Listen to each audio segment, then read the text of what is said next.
Welcome to the Refurbishment Mastery podcast with me, Martin Rapley. If you're a property investor who is worried about paying too much for your next property, concerned that you don't know how to manage a refurb, or scared that you will be ripped off by a builder, then this is for you. In this podcast, I share over 30 years of experience of managing refurbishments and conversions to help you make more profit, save your time, and ultimately enjoy the process. On with the podcast.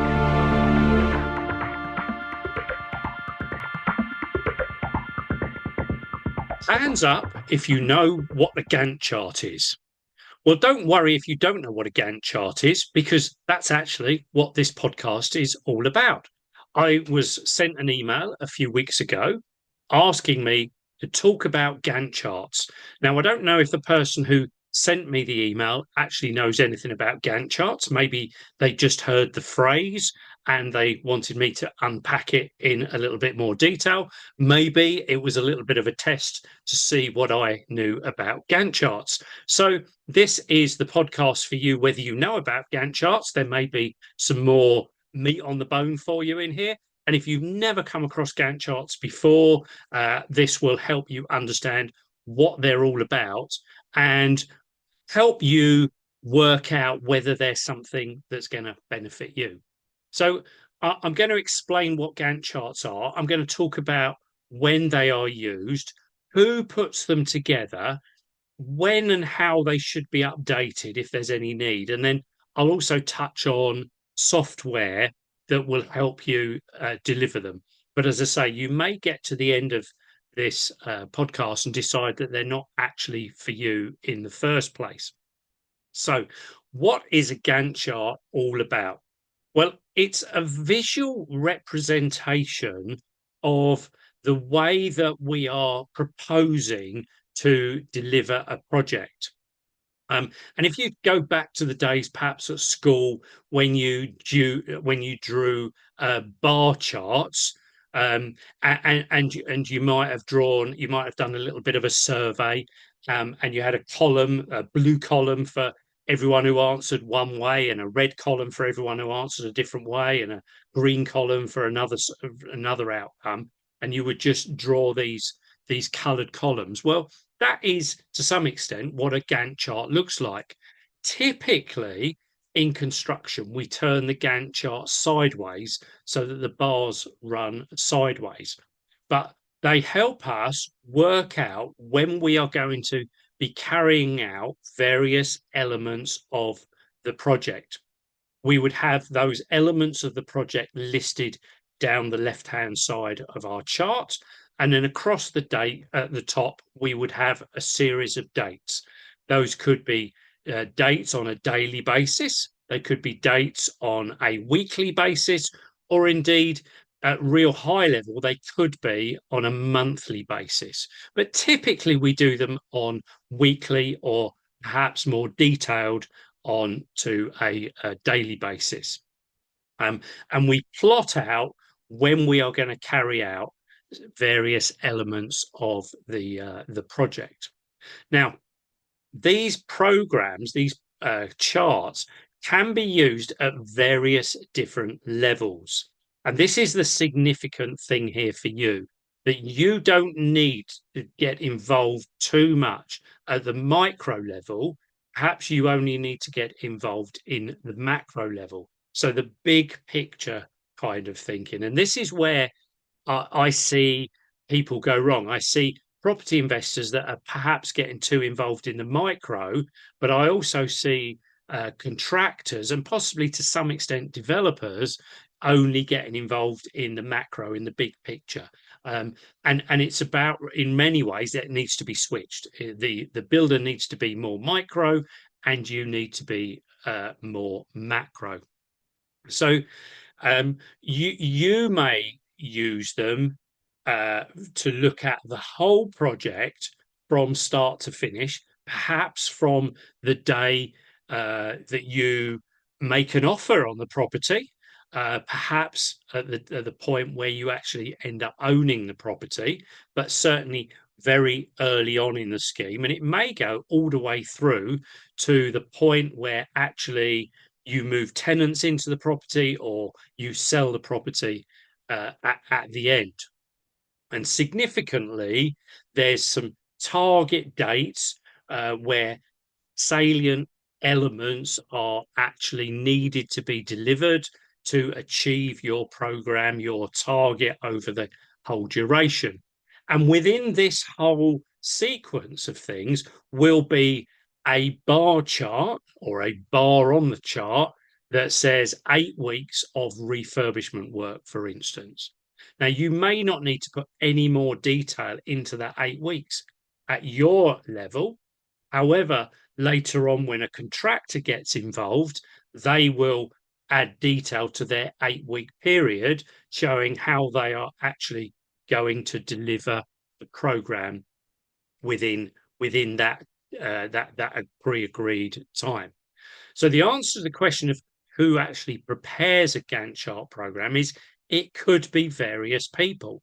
At the high level, it could easily be you or your project manager that gives a good indication of, well, we expect from purchase, we expect it to take this long to do drawings and this long to go through planning and this long to tender the project out and this long for the builder to deliver and this long for us to market it and then this long for us to move tenants into it.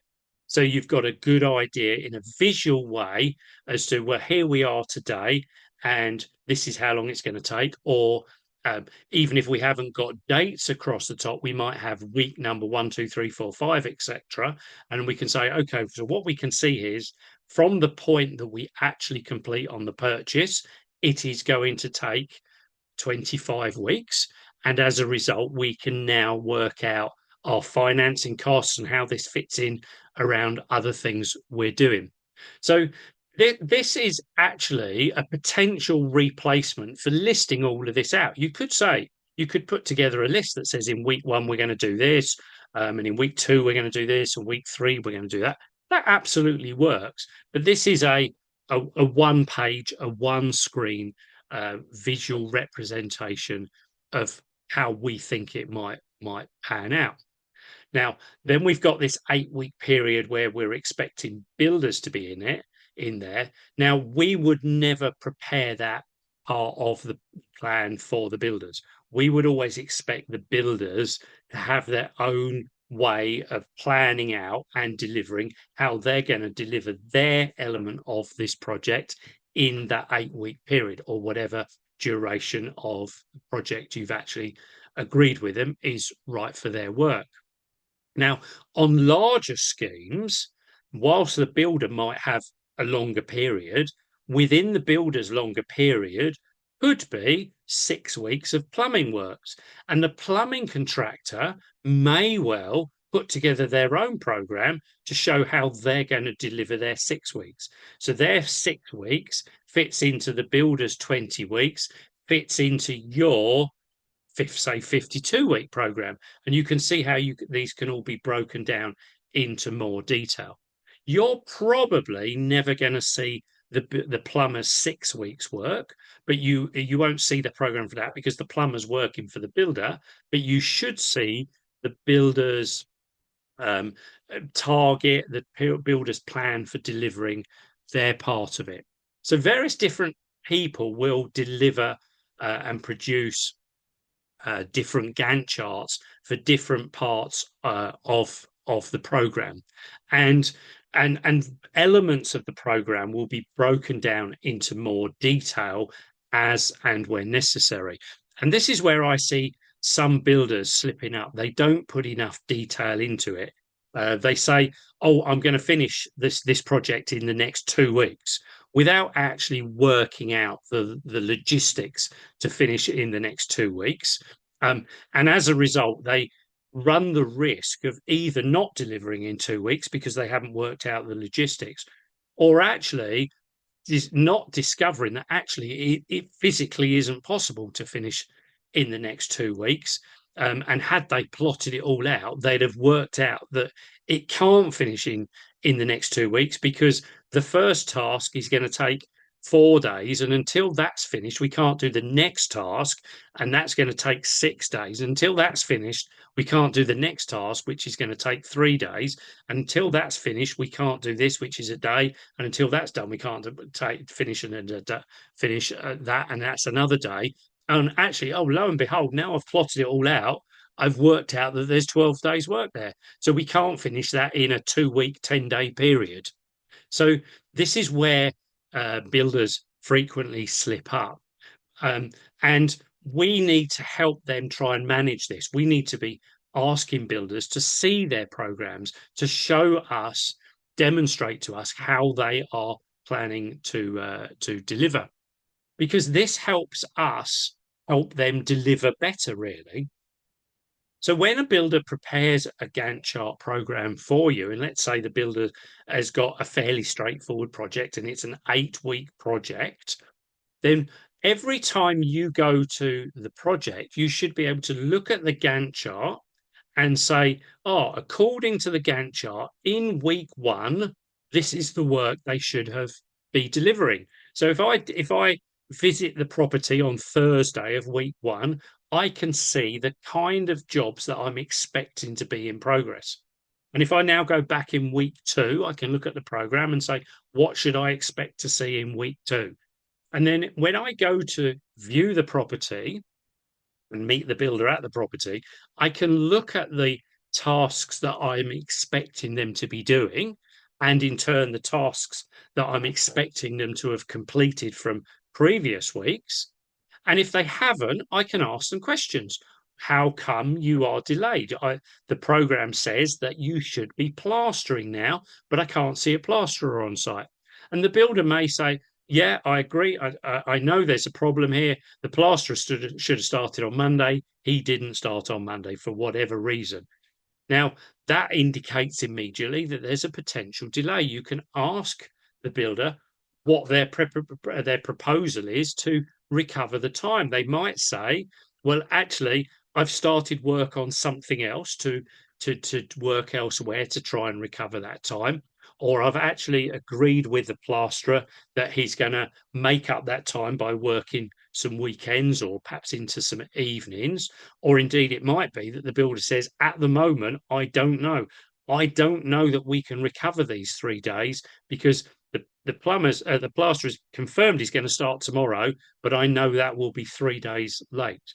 But at least you've got a heads up and an awareness that there is a challenge, that there's perhaps some solutions, and you might be able to sow some seeds as to how the builder may be able to recover this time in due course.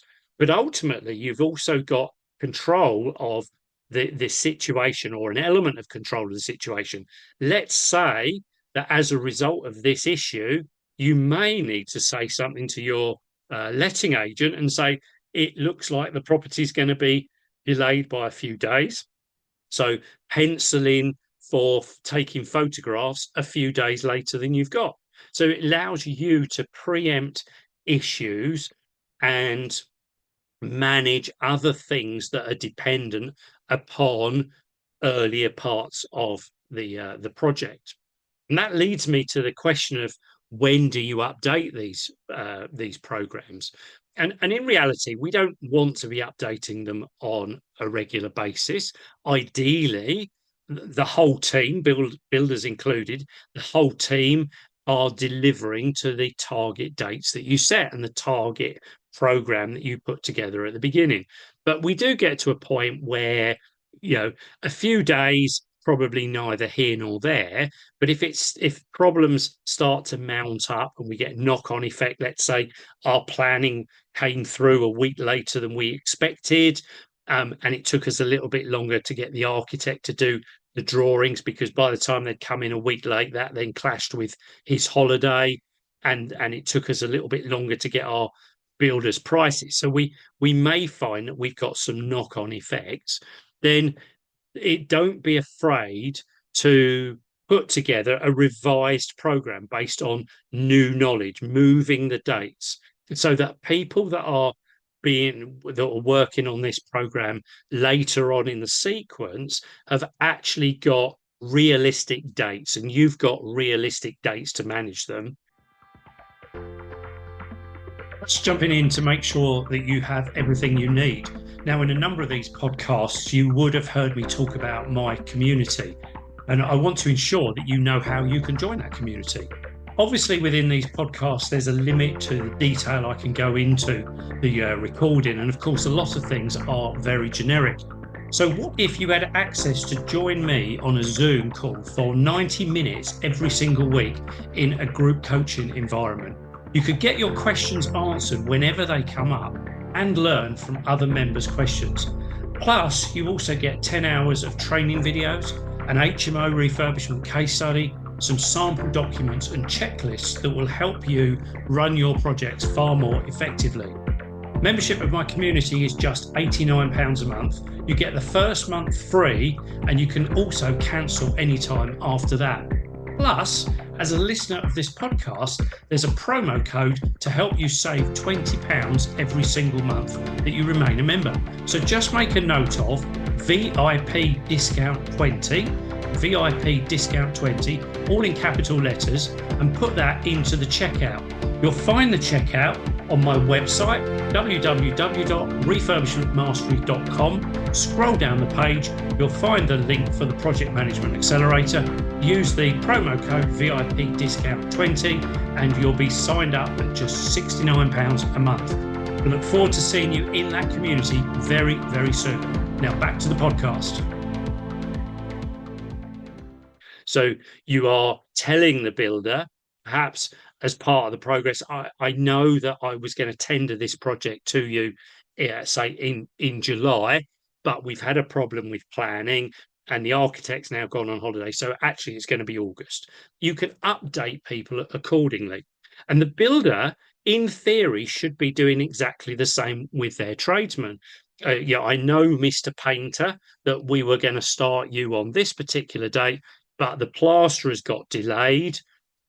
Therefore, Mr. Painter, can you pencil in your diary to start 1 week later on? Better for the painter to know that he's got to fill that extra week than get a phone call on Friday saying, oh, by the way, I don't need you on Monday. Because now the painter hasn't got any work, painter's got the ump with the builder, and this is where relationships start to break down. Now, you can't really get too involved with those conversations with the painter. I had those conversations back in the past when I was managing the delivery on behalf of the builders. I would be working with Gantt charts all of the time, looking at knock-on effects and working out the effect of delays and updating people accordingly. All we can do as the developer, as the property investor, is flag up issues and manage the team that we're in charge of, our consultants, and ultimately the builder at a high level, and update things accordingly. So don't be afraid to update bar chart programs. They don't take a lot of time to do, and definitely ask your builders to update these programs, these Gantt charts, when they are starting to divert considerably. And by the way, some of these reasons for delay are not necessarily in anyone's direct control. Think that the story I frequently tell when it comes to delay is the project I was doing a few years ago, where on behalf of a client, the builder rang me up. He'd only been on site a few weeks, and he rang me up and he said, we've got a problem, Martin. We've started digging the foundations for the extension, and we have found a well. At that point, they couldn't do any more. We had to get the structural engineer to come and have a look at how do we modify the foundations to deal with the fact there's a well in the garden. The engineer couldn't visit straight away. When he did visit, it took him a few days to come up with a revised scheme. The builder then needed to work out how this revised scheme was going to be delivered. And all in all, from start to finish, it was around about 9 days or so before the builder could get back on to carrying on with the foundations. So we knew straight away that everything on this project was delayed by 9 days. There was a few bits of work he could do elsewhere, but ultimately the project was delayed by 9 days. The builder issued us with a brand new program that showed this 9 day delay in there, this 9 day period where nothing could be done. And I actually remember the builder on that particular project. um, he had shown all of the bars in green, and when he issued us a new program, there was this 9 day red line that showed the delay, and then everything restarted from that date. And it meant that everyone could reschedule their works to suit this new program. And importantly, we could see that there was a 9 day delay at the end because of this period where no meaningful work could go on. Now, when I say no meaningful work could go on, the work that was delayed was actually on what we call the critical path. So the critical works within the delivery of this project included the foundations for this extension. Yes, the builder could go and do some other work inside, but ultimately the if we look at what is dependent upon what else in the project, then that is called the critical path. Now, a lot of builders are not really aware of how to work out the critical path.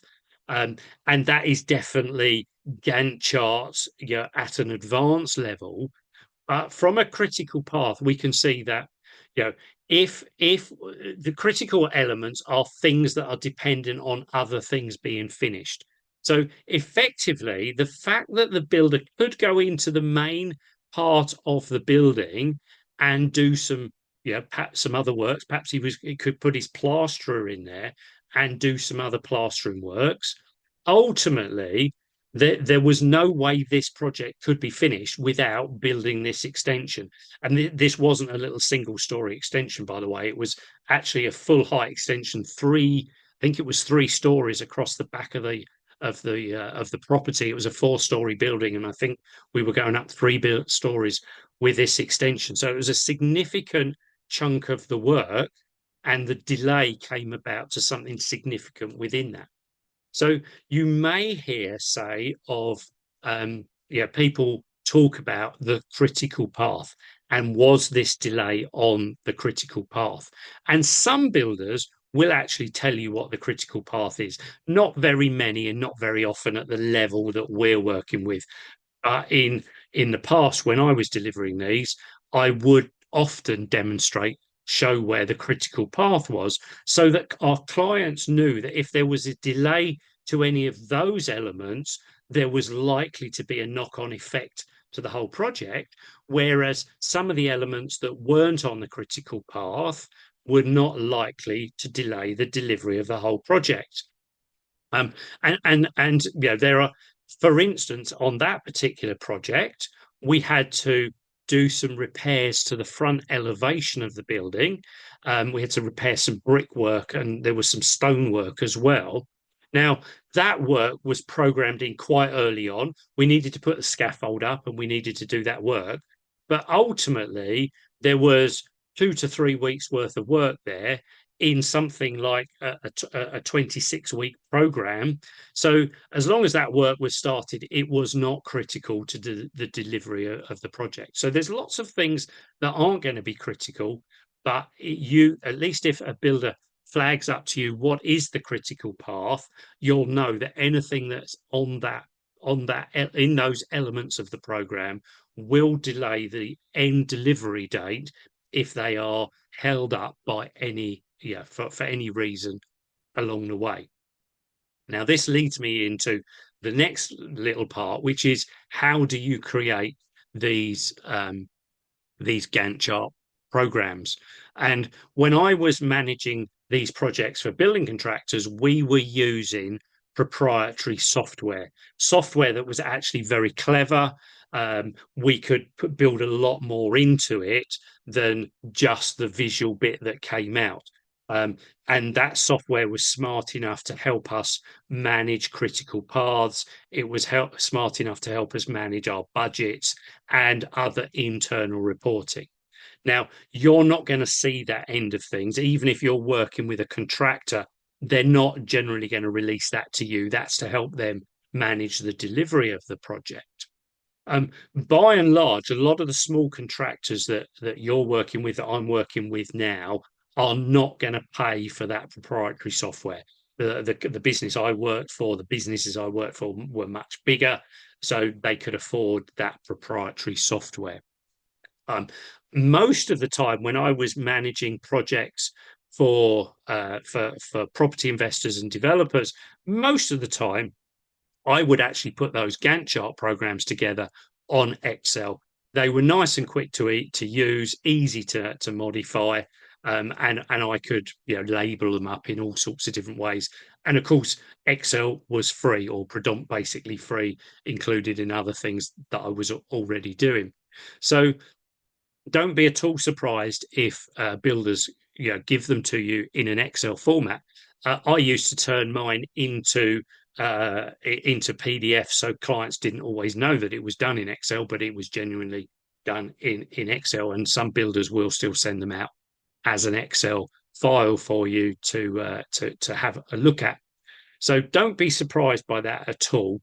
You can, if you go onto the internet, you will find that other people have put onto the internet um, templates in Excel that you can use, and you'll find builders are using some of those templates. They've just got some more boxes, and the grid is a little bit more. There's a few more graphics in the grid and things like that. Um, and they've got spaces in the grid so that each bar has got stands out a little bit more than or being squashed together, but they're effectively all doing the same thing. So for most of you listening to this, at the level you're at, you're probably not in the realms of buying any software. That's probably way beyond what you need. You may be working with some builders who use some software, but most of the time expect them to be in Excel. There are a few free options out there, or there's a few free options bolted into other bits of software that you may see builders using. I work in Asana for my task management, and I know that there's an option of Gantt charts in Asana. I don't think it's in the free option, but it's not something I use, so I'm not looking into those. So you will find some bits out there, but I wouldn't worry. Most of the time are with software. Let the builders use the software for the things we're doing. There's nothing really wrong with using Excel or something similar to represent these with these programs. So there we are. The question I was asked was, could I talk about Gantt charts? There we are. I don't know how long that is, 20 minutes or so, talking about Gantt charts. For some of you, you may not really ever get involved with them. You may see builders issue them to you. Perhaps you've seen them in the past and you haven't really understood what they're telling you. Hopefully, you've now got a little bit more of an understanding as to what they're all about. And in the right circumstances, you will use them as you get onto bigger projects, more complex projects, and hopefully now at least you understand what your builders are talking about if you hear them mention Gantt charts. And hopefully, if you're working with the right builders and they're giving you Gantt charts, and by the way, feel free to ask builders to deliver you a Gantt chart program to show how they're going to deliver the project. It will definitely, the fact that builders know about them and are using them will definitely demonstrate to you that you're working with slightly more credible builders. But the fact that builders can't deliver them to you at the bottom end, I wouldn't be too worried. The builder I work with on a regular basis can't really do Gantt chart programs. What I've ended up doing with him on some projects is grilling him as to how he's going to deliver the project and then actually putting it into a bit of a Gantt chart for myself, just so that we've all got some kind of visual understanding as to how something is going to be delivered. So this is next level project management, not something that's essential for all projects, but some of you will get to this level. So hopefully you can refer back to this as and when you reach that level. Thanks very much for listening. I'll catch up with you in another episode. Thanks for listening to this podcast. Please do like, share, and leave a comment where you can. If you need any guidance or advice with anything to do with your refurbishments or conversions, then don't hesitate to reach out. You can book a free call with me by clicking on the link at the top of my website, refurbishmentmastery.com. There's other ways you can contact me in the show notes as well. I look forward to speaking to you again soon.